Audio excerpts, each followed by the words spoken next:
Hey, what's going on, guys? I'm back. Who doesn't love chocolate and peanut butter together? Today, we're gonna go ahead and bring you this wonderful, quick, easy chocolate peanut butter truffle fat bomb. I think you're gonna love it. Stay tuned. Here we go. All right, looking down here, we've got 1 cup of smooth peanut butter, 8 ounces of cream cheese, 4 tablespoons of butter, and 1 cup of powdered erythritol. If you have granular, go ahead and blend that up. That way you get a nice fine powder. Makes it much easier and blends in much smoother. And of course, our trusty hand mixer. Really, we're just gonna mix everything together. So what you're gonna wanna do is bring these ingredients to room temperature. That way they mix nice and easily. So let's go ahead and start our cream cheese and our butter together with our smooth peanut butter. Gonna wanna mix that until smooth. I'm gonna scrape the sides down, keep mixing.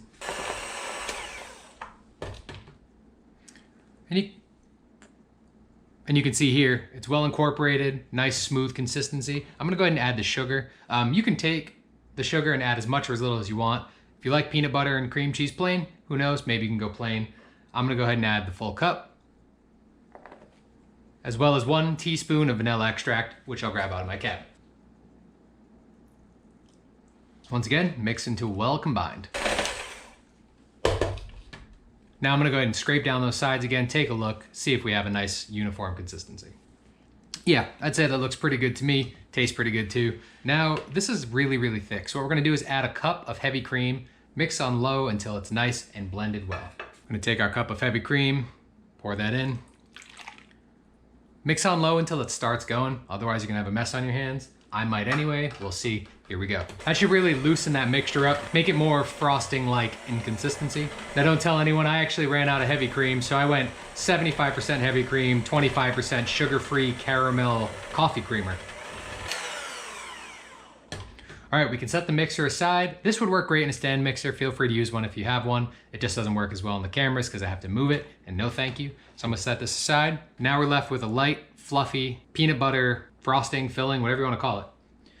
So I'm gonna scoop this into a plastic bag and I'm gonna pipe that into a bunch of small candy dishes, muffin dishes, whatever you wanna call them. Stick them in the freezer. Now these really can be any size you want. You could use bigger, smaller, different shapes, candy molds, whatever. We're gonna cover these in chocolate later, but I'm gonna stick them in the freezer to set up. Makes it easier to work with. I'm gonna use a piping bag, or rather a gallon bag with the corner cut off. Just makes it easier and faster for me to fill these up.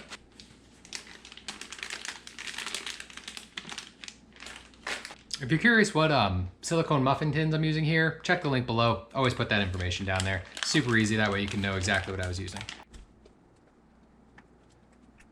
You can actually see here, the hole I'm using is quite large. That way I can get a lot of it out at the same time. Peanut butter is very thick. Your bag will explode if you don't make a big enough hole.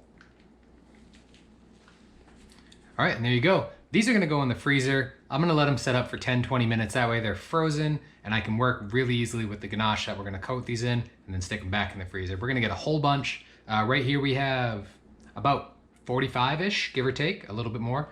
Could get more out of this bag, but I'm not gonna do that right now. So here we go, stick these in the freezer. I'll be back in 20 minutes to record the rest. Thank you so much for sticking around.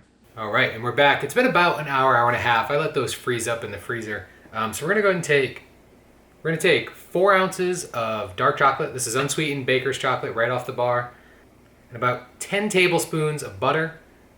We're gonna put those in a bowl, stick them in the microwave in 30-second increments until well melted, making a simple, quick ganache. I did let the butter come to room temperature. You don't need to do that. It'll just make it melt faster. There we go, in the microwave, 30-second increments. Keep an eye on it. You don't want it to melt. All right, so I just took it out of the microwave. We're gonna see how well melted it is. If it's perfectly well melted, we're good to go. If not, it'll go back in the microwave for another 10-20 seconds until well melted. Okay, so this looks like it needs a couple more seconds. We're looking for smooth with no lumps. All the chocolate should be melted and well incorporated. Check that out. Got a little lump there, but other than that, perfect, smooth consistency. So let's get that last lump dealt with. And we're gonna go ahead and add a 1/4 cup of powdered erythritol. Again, blend it up if you only have granular. I'm actually using a little bit less. I tend to like things less sweet. And also about a teaspoon of vanilla.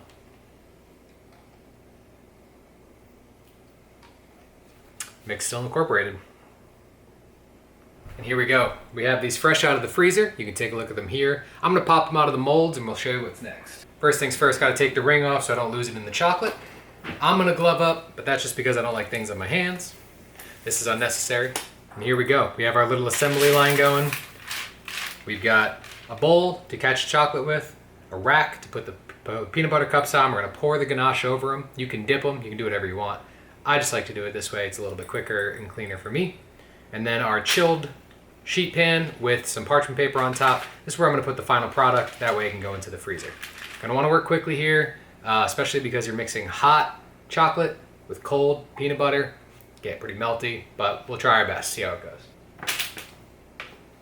Just getting these out of the molds. This is why I use silicone. Way easier. Feel free to work in batches. If you notice a lot of melting, throw them back in the freezer.